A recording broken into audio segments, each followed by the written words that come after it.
ಮನೆಯಲ್ಲಿ ಕಾಡುಗಳಿಗೆ ಟ್ರಿಪ್ಗಳಿಗೆ ಎಷ್ಟೊತ್ತಿನ ಹೋಗ್ತೀಯಾ ಅಂತ ಮುಖಕ್ಕೆ ಕುಗ್ಗಿಸ್ಕೊಂಡ್ಮೇಲೆ ಕ್ಯಾಮ್ರಾ ಬ್ಯಾಗು ಲಗೇಜ್ ಬ್ಯಾಗ್ನ ಪ್ಯಾಕ್ ಮಾಡಿಕೊಂಡು ಸೀದಾ ನಾನು ಹೊರಟಿದ್ದೆ ನಮ್ಮ ಕೆಂಪೇಗೌಡ ಇಂಟರ್ನ್ಯಾಷನಲ್ ಏರ್ಪೋರ್ಟ್ ಕಡೆಗೆ. ಇಲ್ಲಿಂದ ಫ್ಲೈಟ್ ಹತ್ಕೊಂಡು ನಾನು ಸೀದಾ ಹೋಗಿ ಲ್ಯಾಂಡ್ ಆಗಿದ್ದು ನಾಗ್ಪುರ್ ಇಂಟರ್ನ್ಯಾಷನಲ್ ಏರ್ಪೋರ್ಟ್ಗೆ. ನಾಗ್ಪುರ್ಗೆ ಬರ್ತಿರೋದು ಇದು ಒಂದು 100ನೇ ಸತಿ ಇರಬೇಕು. ನಾಗ್ಪುರ್ಗೆ ಬಂದು ಇಳಿದ ತಕ್ಷಣ ನಮ್ಮನ್ನ ಪಿಕ್ ಮಾಡೋದಕ್ಕೆ ಅಂತ ಕ್ಯಾಬು ರೆಡಿಯಾಗಿತ್ತು. ಕ್ಯಾಬ್ನ ಹತ್ಕೊಂಡು ಹೆಚ್ಚಿನ ಟೈಮ್ ವೇಸ್ಟ್ ಮಾಡ್ದಾರ ನಾವು ಹೊರಟಿದ್ದೆ ತಡೋಬಾ ಹುಲಿ ಸಂರಕ್ಷಿತ ಪ್ರದೇಶದ ಕಡೆಗೆ. ದ ರಿಯಲ್ ಲ್ಯಾಂಡ್ ಆಫ್ ಟೈಗರ್ಸಲ್ಲಿ ನಾವೀಗ ಇದ್ದೀವಿ.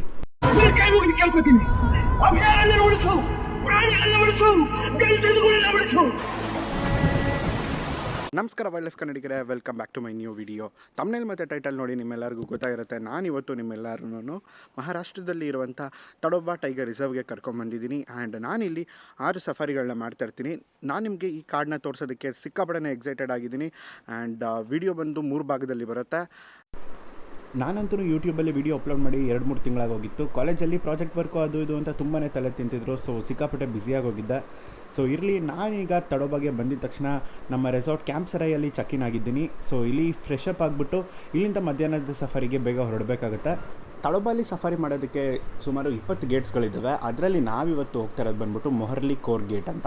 ಸೊ ಇಲ್ಲಿಂದನೇ ನಾವು ಸಫಾರಿ ಮಾಡ್ತಾ ಇರ್ತೀವಿ. ಸೊ ಇವಾಗ ನಾವು ಮೊಹರ್ಲಿ ಕೋರ್ ಗೇಟ್ ಹತ್ರ ಇದ್ದೀವಿ. ನಮ್ಮ ರೆಸಾರ್ಟಿಂದ ಒಂದು 15 ನಿಮಿಷದಲ್ಲೇ ಬೇಗ ರೀಚ್ ಆಗಿಬಿಟ್ವಿ. ಬಂದು ಇಲ್ಲಿ ನಮ್ಮ ಡ್ರೈವರು ಮಹೇಂದ್ರ ಜಿ ಜಿಪ್ಸಿನ ರೆಡಿ ಮಾಡಿ ಇಟ್ಟಿದ್ದಾರೆ. ನೋಡ್ತಿರಬಹುದು ನೀವು ಜಿಪ್ಸಿ.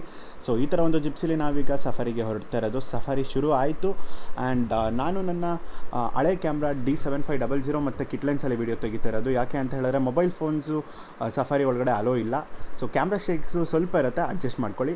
ಸಫಾರಿ ಶುರು ಆಗ್ತಿದ್ದಂಗೆ ನಮ್ಮ ಗೈಡು ಗಣೇಶ್ ಜಿ ಹಿಂದಿನ ದಿನ ಆಗಿದ್ದಂತಹ ಸೈಟಿಂಗು ಮತ್ತು ಬೆಳಗ್ಗೆ ಆಗಿದ್ದಂಥ ಸೈಟಿಂಗ್ ಬಗ್ಗೆ ಹೇಳೋದನ್ನು ಶುರು ಮಾಡ್ಕೊಂಡಿದ್ದಾರೆ. ನಮ್ಮ ಗೈಡ್ ಗಣೇಶ್ ಜಿ ಹೇಳೋ ಪ್ರಕಾರ ಹಿಂದಿನ ದಿನ ಕೂಡ ರೋಮ ಮತ್ತು ತನ್ನ ಕಬ್ಸ್ಗಳು ಸೈಟ್ ಆಗಿದ್ವಂತೆ. ಆ್ಯಂಡ್ ಬೆಳಗ್ಗೆ ರೋಮ ಡಿಯರ್ ಫಾನ್ನ ಹಂಟ್ ಮಾಡಿಬಿಟ್ಟು ರಸ್ತೆ ಬದಿಯಲ್ಲೇ ತನ್ನ ಕಿಲ್ನ ಬಿಟ್ಟು ಹೋಗಿದೆ ಅಂತ ಹೇಳ್ತಿದ್ದಾರೆ. ಸೊ ಅದೇ ಜಾಗದಲ್ಲಿ ರೋಮ ಮತ್ತು ತನ್ನ ಕಬ್ಸ್ ಕಾಣಿಸುವಂಥ ಚಾನ್ಸಸ್ಗಳು ತುಂಬ ಇದೆ ಅಂತ ಹೇಳ್ತಿದ್ದಾರೆ. ಆ್ಯಂಡ್ ಅದೇ ಜಾಗಕ್ಕೆ ನಾವಿವಾಗ ಹೋಗ್ತಾ ಇರೋದು.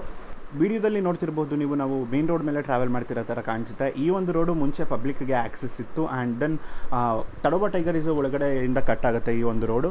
ಒಳಗಡೆ ವಿಲೇಜಸ್ಗಳು ಕೂಡ ಇದ್ವು, ಅದನ್ನೆಲ್ಲ ಇವಾಗ ರೀಲೊಕೇಟ್ ಮಾಡಿದ್ದಾರೆ. ನಾವು ರೋಮಾಳ ಟೆರಿಟರಿ ರೀಚ್ ಆಗೋದಕ್ಕೆ ಇದೇ ರೋಡಲ್ಲಿ ಒಂದು 10-15 ನಿಮಿಷ ಟ್ರಾವೆಲ್ ಮಾಡಬೇಕಾಗುತ್ತೆ. ಆ್ಯಂಡ್ ಮುಂದೆ ಹೋಗ್ತಾ ಹೋಗ್ತಾ ಇನ್ನೊಂದು ಸಫಾರಿ ಗೇಟ್ ಸಿಗುತ್ತೆ. ಸೊ ಇನ್ನೊಂದು ಗೇಟ್ ಸಿಗುತ್ತೆ. ಅದನ್ನು ಪಾಸ್ ಆದಮೇಲೆ ಮತ್ತೆ ಒಂದು 5 ನಿಮಿಷ ಮುಂದೆ ಹೋದ್ಮೇಲೆ ರೋಮಾಳ ಟೆರಿಟರಿ ನಮಗೆ ಸಿಗುತ್ತೆ. ಆ್ಯಂಡ್ ಬೆಳಗ್ಗೆ ಸೈಟ್ ಆಗಿದ್ದಂತಹ ಜಾಗ ಕೂಡ ಅಲ್ಲೇನೇ ಶುರು ಆಗೋದು.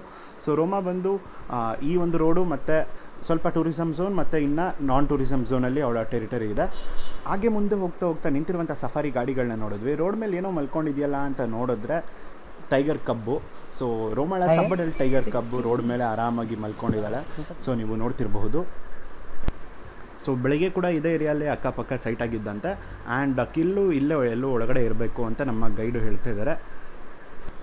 ಸದ್ಯಕ್ಕೆ ಮದರ್ ಟೈಗರ್ದು ಯಾವುದೇ ಮೂಮೆಂಟ್ ಇಲ್ಲ. ಆ್ಯಂಡ್ ಈ ಒಂದು ಸಬ್ಬಲ್ಲಿ ನೀವು ನೋಡ್ತಿರ್ಬೋದು, ಆರಾಮಾಗಿ ಮಲ್ಕೊಂಡ್ಬಿಟ್ಟಿದ್ದಾಳೆ. ಸ್ವಲ್ಪ ತಾಗಿದ ತಕ್ಷಣ ಮತ್ತೊಂದು ಕಬ್ ಕೂಡ ಬಂದು ಕೂತ್ಕೋತು. ಇಲ್ಲಿ ಆ್ಯಕ್ಚುಲಿ ಪಕ್ಕದಲ್ಲಿ ಲೇಕ್ ಇರೋದು. ಸೊ ಲೇಕ್ ಬಂದ ಮೇಲೆ ಮತ್ತೊಂದು ಕಬ್ ಬಂದು ಕೂತ್ಕೋತು. ಸೊ ಅದರ ಒಂದು ವಿಡಿಯೋ ನೀವು ನೋಡ್ತಿರ್ತೀರ. ಈಗ ರೋಮಾ ಕಬ್ಸ್ನ ಸುಮಾರು ಹೊತ್ತು ನೋಡ್ತಾ ಆಮೇಲೆ ಅದನ್ನು ಫೋಟೋಗ್ರಾಫ್ ಮಾಡ್ತಾ ಕೂತಿದ್ವಿ. ಆಗ ಕಾಡು ಒಳಗಡೆಯಿಂದ ಒಂದು ಸಾಂಬಾರ್ ಡಿಯರ್ ಅಲಾರಾಮ್ ಕಾಲ್ ಕೇಳಿಸೋದು ಶುರು ಆಯಿತು. ನಾವು ಅಂದ್ಕೊಂಡ್ವಿ ಮೋಸ್ಟ್ ಪ್ರೊಬಬ್ಲಿ ತಾಯಿ ಕೂಡ ಇದೇ ಜಾಗಕ್ಕೆ ಬರ್ತಾ ಇದೆ ಅಂತ ಅಂದ್ಕೊಂಡು. ಸೊ ನೀವು ನೋಡ್ತಿರ್ಬೋದು, ತಾರ್ ಮೇಲೆ ಮಲಗಿದ್ದಂತಹ ಸಬಡಲ್ ಟೈಗರ್ ಕೂಡ ಎದ್ದು ಕೂತಿದೆ. ಆ್ಯಂಡ್ ರೈಟ್ ಸೈಡ್ ನೋಡ್ತಾ ಇದೆ. ಸೊ ಆ ಕಡೆಯಿಂದನೇ ನಮಗೆ ಸಾಂಬಾರ್ ಕಾಲ್ ಕೇಳಿಸ್ತಾ ಇದ್ದಿದ್ದು.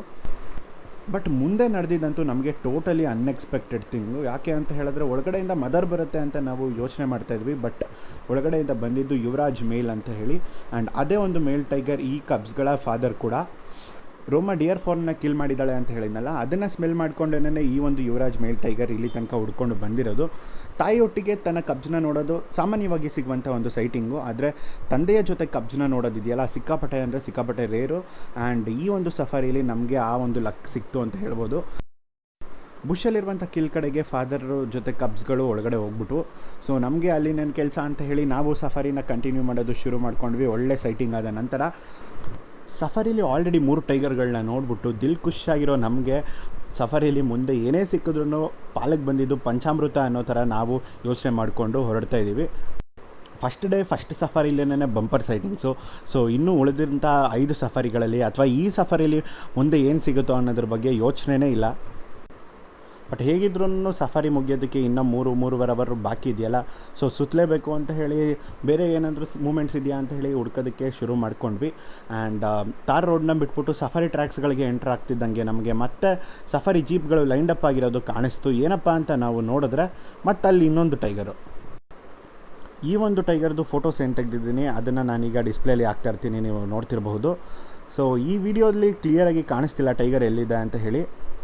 ವಿಡಿಯೋನ ನೀವು ಪಾಸ್ ಮಾಡಿಕೊಂಡು ನೋಡಿದ್ರೆ ನಿಮಗೆ ಟೈಗರ್ ಕಾಣಿಸುತ್ತೆ. ಸೊ ಎದುರುಗಡೆನೇ ಕೂತಿದೆ ಸಫಾರಿ ರೋಡ್ ಪಕ್ಕದಲ್ಲೇ. ಈ ಒಂದು ಹುಲಿದು ಫೋಟೋಸ್ ತೆಗೆದ್ರಲ್ಲಿ ಬ್ಯುಸಿಯಾಗಿದೆ, ಸೊ ವೀಡಿಯೋಸ್ ಅಷ್ಟೊಂದು ತೆಗೆಯೋಕ್ಕಾಗಿಲ್ಲ. ಸೊ ಆ ಹುಲಿ ಒಳಗಡೆ ಹೋಗಿದ ತಕ್ಷಣ ಸ್ವಲ್ಪ ಮುಂದೆ ಬಂದಂಥ ನಮಗೆ ಇನ್ನೊಂದು ಶಾಕು. ಏನಪ್ಪ ಅಂತ ಹೇಳಿದ್ರೆ ರೈಟ್ ಸೈಡಲ್ಲೇ ನಮಗೆ ಒಂದು ಲೆಪರ್ಡ್ ಕೂಡ ಮಲಗಿರೋದು ಕಾಣಿಸ್ತು. ಅದು ಹುಲಿಯಿಂದ ಬರೀ ಒಂದು 100 ಅಥವಾ 200 ಮೀಟ್ರ್ ಒಳಗಡೆ ಅಷ್ಟೇ ಇದ್ದಿದ್ದು.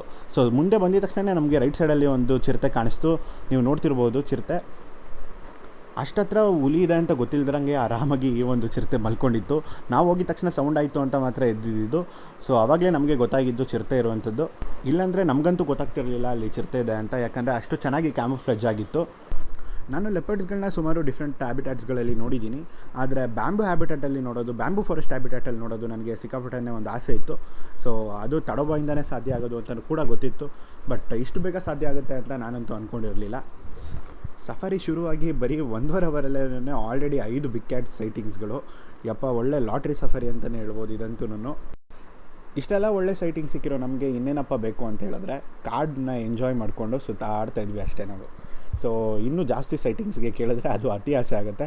ಸೊ ಅದಕ್ಕೆ ತಡೋಬಾಲಿರುವಂಥ ಮರ ಗಿಡಗಳ ಹೆಸರನ್ನು ತಿಳ್ಕೊಳ್ತಾ ಆ್ಯಂಡ್ ಇಲ್ಲಿರುವಂಥ ಹ್ಯಾಬಿಟ್ಯಾಟ್ ಹೇಗಿದೆ ಅನ್ನೋದನ್ನು ಎಂಜಾಯ್ ಮಾಡ್ತಾ ಆ್ಯಂಡ್ ಹಿಂದೆ ಆಗಿದ್ದಂಥ ಸೈಟಿಂಗ್ಸ್ಗಳ ಬಗ್ಗೆ ಮತ್ತು ಈಗ ರೂಲ್ ಮಾಡ್ತಿರುವಂಥ ಟೈಗರ್ಸ್ಗಳ ಬಗ್ಗೆ ಮಾತಾಡ್ತಾ ಡಿಸ್ಕಸ್ ಮಾಡ್ತಾ ನಮ್ಮ ಗೈಡ್ ಆ್ಯಂಡ್ ಡ್ರೈವರ್ ಜೊತೆ ಸಫಾರಿನ ಎಂಜಾಯ್ ಮಾಡೋದಕ್ಕೆ ಶುರು ಮಾಡಿಕೊಂಡೆ. ಆ್ಯಂಡ್ ಅದಾದಮೇಲೆ ತೇಲಿಯಾ ಲೇಕ್ ಅಂತ ಇದೆ, ಇಲ್ಲಿಗೆ ಬಂದಿದ್ದೀವಿ. ಆ್ಯಂಡ್ ಇದೇ ಲೇಕ್ ಹತ್ರ ಸೋನಮ್ ಅಂತ ಒಂದು ಟೈಗ್ರೆಸ್ ಇದೆ, ಅವಳು ಸುತ್ತಾಡ್ತಾ ಇರ್ತಾಳೆ ಆ್ಯಂಡ್ ರೆಗ್ಯುಲರ್ಲಿ ಇಲ್ಲೇ ಸೈಟ್ ಆಗೋದು. ಸೊ ಅದೇ ಒಂದು ಟೈಗ್ರೆಸ್ಗೆ ಟ್ರೈ ಮಾಡೋಣ ಅಂತ ಹೇಳಿ ನಮ್ಮ ಡ್ರೈವರ್ ಜಿ ಮತ್ತು ಗೈಡ್ ಅವರು ಕರ್ಕೊಂಬಂದರು ಇಲ್ಲಿಗೆ. ಆ್ಯಂಡ್ ನನಗೂ ಕೂಡ ಮನಸ್ಸಲ್ಲಿ ಎಲ್ಲೋ ಒಂದು ಕಡೆ ಸೋನಮ್ನ ನೋಡಬೇಕು ಅನ್ನುವಂಥ ಆಸೆ ಕೂಡ ಇದೆ. ಸೊ ಇಲ್ಲಿ ಸೋನಮ್ಗೋಸ್ಕರ ಕಾಯ್ತಾ ಇದ್ದೀವಿ. ಸೊ ಇನ್ನೇನು 30 ಮಿನಿಟ್ಸಲ್ಲಿ ಸಫಾರಿ ಕೂಡ ಮುಗಿಯುತ್ತೆ. ಸೋನಮ್ ಬಂದಿಲ್ಲ ಅಂತ ಹೇಳಿದ್ರೆ ಸಫಾರಿ ಇಲ್ಲಿಗೆ ಎಂಡು, ಆ್ಯಂಡ್ ಅದು ಭರ್ಜರಿ ಸೈಟಿಂಗ್ಗಳ ಜೊತೆಗೇನೆ ಕೂಡ. ಸಫಾರಿ ಮುಗಿಯೋದಕ್ಕೆ ಇನ್ನೇನು ಕೆಲವೇ ನಿಮಿಷಗಳು ಬಾಕಿ ಇತ್ತು. ಇಲ್ಲಿಂದ ನಾವು ಹೊರಡೋದನ್ನು ಶುರು ಮಾಡ್ಕೊಂಡಿದ್ದೀವಿ. ನಾಳಿನ ಬೆಳಗ್ಗಿನ ಸಫಾರಿಯಲ್ಲಿ ಏನು ಸಿಗುತ್ತೆ ಅನ್ನೋದನ್ನು ಕಾದು ನೋಡೋಣ. ಆ್ಯಂಡ್ ನಾಳೆ ಬೆಳಗ್ಗೆ ಕೂಡ ಸಫಾರಿ ಇದೇ ಗೇಟಿಂದ ಕಡೆಯಿಂದನೇ ಇರೋದು. ನಾಳೆ ಬೆಳಗ್ಗೆ ಸೋನಮ್ಗೆ ಕೂಡ ಟ್ರೈ ಮಾಡೋಣ, ಮತ್ತು ರೋಮಾ ಮತ್ತು ತನ್ನ ಕಬ್ಸ್ಗಳಿಗೆ ಕೂಡ ಟ್ರೈ ಮಾಡಿ. ಸೊ ಬೆಳಗಿನ ಸಫಾರಿಯ ಸಮಯ ಇನ್ನೇನೋ ಹತ್ರ ಬರ್ತಾಯಿದೆ. ಸಫಾರಿ ಗೇಟ್ ಹತ್ರ ನಾವೀಗ ಇದ್ದೀವಿ. ಆ್ಯಂಡ್ ನಿನ್ನೆ ಥರನೇ ಇವತ್ತು ಕೂಡ ನಮ್ಮ ಮಹೇಂದ್ರ ಜಿ ಜಿಪ್ಸಿನ ಅರೇಂಜ್ ಮಾಡಿಕೊಂಡು ಫಸ್ಟು ನಾವೇ ಸಫಾರಿಯಲ್ಲಿ ಎಂಟ್ರ್ ಆಗಬೇಕು ಅನ್ನೋ ಥರ ಕರೆಕ್ಟಾಗಿ ಪೊಸಿಷನ್ ಮಾಡಿ ಜೀಪ್ನ ನಿಲ್ಲಿಸ್ಕೊಂಡಿದ್ದಾರೆ. ಈಗ ಜೀಪ್ನ ಹತ್ಕೊಂಡು ನಾವು ಡೈರೆಕ್ಟು ರೋಮಾಳ ಟೆರಿಟರಿ ಕಡೆಗೆ ಹೋಗ್ಬಿಡೋಣ. ನಿನ್ನೆಯಲ್ಲಿ ರೋಮಾ ಕಬ್ಸ್ಗಳು ಸೈಟ್ ಆಗಿತ್ತು, ಮತ್ತು ಕಬ್ಸು ಮತ್ತು ಯುವರಾಜಲ್ಲಿ ಸೈಟ್ ಆಗಿತ್ತು, ಅಲ್ಲಿಗೆ ಇವಾಗ ನಾವು ಡೈರೆಕ್ಟಾಗಿ ಹೋಗ್ಬಿಡೋಣ. ಸೊ ನೋಡೋಣ ಇವತ್ತು ಬೆಳಗ್ಗೆ ರೋಮಾ ಸಿಗ್ತಾಳ ಇಲ್ವಾ ಅಂತ. ಸಫಾರಿ ವೀಡಿಯೋಸ್ ಇವಾಗ ನೀವೇನು ನೋಡ್ತಿದ್ದೀರೋ ಈ ವಿಡಿಯೋಸ್ ಎಲ್ಲ ನಾನು ತೆಗೆದಿದ್ದು ಜನವರಿ ಮಂತಲ್ಲಿ. ಸಿಕ್ಕಾಪಟ್ಟೆ ಚಳಿ ಇತ್ತು. ಸೊ ಬೆಳಗ್ಗೆ ಕ್ಯಾಮ್ರಾ ಕೂಡ ಮುಟ್ಟಕ್ಕೆ ಆಗ್ತಿರಲಿಲ್ಲ, ಅಷ್ಟು ಆ ರೇಂಜಿಗೆ ಕೈಯೆಲ್ಲ ಫ್ರೀಸ್ ಆಗಿಬಿಟ್ಟಿತ್ತು. ರೋಮಾ ಮತ್ತು ತನ್ನ ಕಬ್ಸ್ಗಳು ಕೂಡ ಸಫಾರಿ ಸ್ಟಾರ್ಟ್ ಆಗ್ತಿದ್ದಂಗೆ ನಮಗೆ ಸಿಕ್ಕೇ ಬಿಟ್ವು. ಇಲ್ಲಿಗೆ ಒಂದೇ ಫ್ರೇಮಲ್ಲಿ 3 ಟೈಗರ್ಗಳು. ಸೊ ನೋಡುವಂಥ ಒಂದು ಖುಷಿನೇ ಬೇರೆ. ಆ್ಯಂಡ್ ತಡೋಬಾ ಅಂತೂ ರಿಯಲಿ ಸಿಕ್ಕಾಪಟ್ಟೆ ಒಂಥರ ಅದ್ಭುತವಾದಂಥ ಒಂದು ಜಾಗ ಅಂತ ಹೇಳ್ಬೋದು ಟೈಗರ್ಸ್ಗಳನ್ನ ನೋಡೋದಕ್ಕೆ. The real land of tigers ಅಂತ ಸುಮ್ಮನೆ ಕರೆಯಲ್ಲ ಇದನ್ನು. ಹುಲಿಗಳನ್ನ ತನ್ನ ನ್ಯಾಚುರಲ್ ಹ್ಯಾಬಿಟ್ಯಾಟಲ್ಲಿ ನೋಡೋದೇ ಚೆಂದ. ಅದರಲ್ಲಂತೂ 3 ಟೈಗರ್ ಒಟ್ಟಿಗೆ ಕಾಣಿಸ್ತಾ ಇದ್ದರೆ ಆಹಾ ಮಜಾನೇ ಬೇರೆ. ನ್ಯಾಚುರಲ್ ಇನ್ಸ್ಟಿಂಕ್ಟ್ಸ್ಗಳ ಜೊತೆ ಮಿಕ್ಕಿದ್ದೆಲ್ಲ ಏನೇನು ಕಲಿಬೇಕೋ ಅದೆಲ್ಲನೂ ಕೂಡ ತಾಯಿಯಿಂದನೇ ಕಲಿಬೇಕಾಗುತ್ತೆ ಕಬ್ಸು. ಸೊ ಇವತ್ತಿನ ಪಾಠ ಬಂದ್ಬಿಟ್ಟು ಪಾಟಿ ಟ್ರೈನಿಂಗು. ಕಬ್ಸ್ಗಳು ಸ್ಕ್ಯಾಟ್ ಮಾರ್ಕಿಂಗ್ ಮಾಡ್ತಿರೋದನ್ನು ಹೇಳ್ಕೊಡ್ತಾ ಇದೆ ರೋಮಾ, ಆ್ಯಂಡ್ ಅದನ್ನು ಮಾನಿಟರ್ ಮಾಡ್ತಾಯಿದೆ ಕಂಪ್ಲೀಟಾಗಿ. ಸೊ ನೀವು ನೋಡ್ತಿರಬಹುದು. ಸೊ ಇದೇ ರೀತಿ ಟೈಗರ್ ಬಿಹೇವಿಯರ್ಗಳು ಸಿಕ್ಕಾಪಟ್ಟೆ ಇಂಟ್ರೆಸ್ಟಿಂಗ್ ಆಗಿರುತ್ತೆ. ಸೊ ಅದನ್ನೆಲ್ಲ ನೋಡೋದು ಒಳ್ಳೆ ಮಜಾ ಅಂತಲೇ ಹೇಳ್ಬೋದು. ಸೊ ಒಂದು ಕಬ್ಬು ಸ್ಕ್ಯಾಟ್ ಮಾರ್ಕ್ ಮಾಡಿದೆ ಆ್ಯಂಡ್ ಇನ್ನೊಂದು ಕಬ್ಬು ಆಲ್ರೆಡಿ ಮಾಡಿತ್ತು.